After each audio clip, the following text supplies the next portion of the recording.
Halo, salam sejahtera. Jumpa lagi dengan Pak Niko. Pada kesempatan kali ini, saya akan menjelaskan sedikit tentang peristiwa di lapangan Ikada 19 September 1945. Peristiwa ini begitu penting dalam sejarah Indonesia karena waktu itu kita sudah merdeka nih.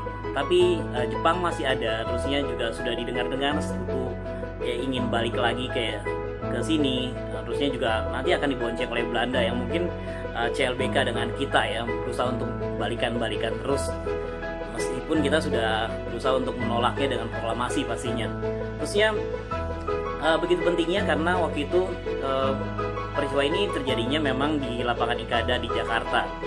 Ikada itu apa sih? Itu kita kenal juga dulunya adalah lapangan Ikatan Atletik Jakarta.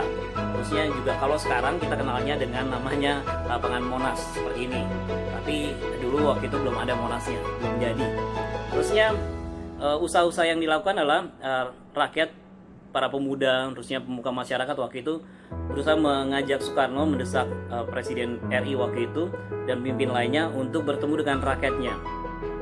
Nggak langsung diterima waktu itu karena harapannya waktu itu sebulan setelah proklamasi, yaitu tanggal 17 September 1945. Tapi karena keadaan yang tidak memungkinkan, akhirnya bersiaplah di tanggal 19 September untuk bertemu. Waktu itu dirancang untuk bertemu.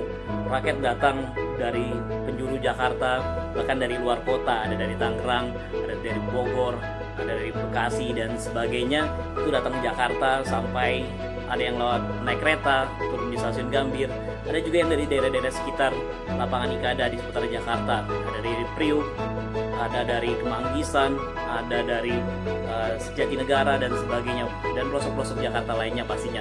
Mereka begitu bersemangat datang ke lapangan Ikada. Sudah sejak pagi hari mereka sudah berkumpul. Tapi juga potensi bentrokannya tinggi sekali karena mereka di sana juga datang, ada sebagian yang membawa senjata-senjata tradisional seperti keris, golok, bom runcing dan sebagainya, selain bendera-bendera merah putih yang dibawa waktu itu.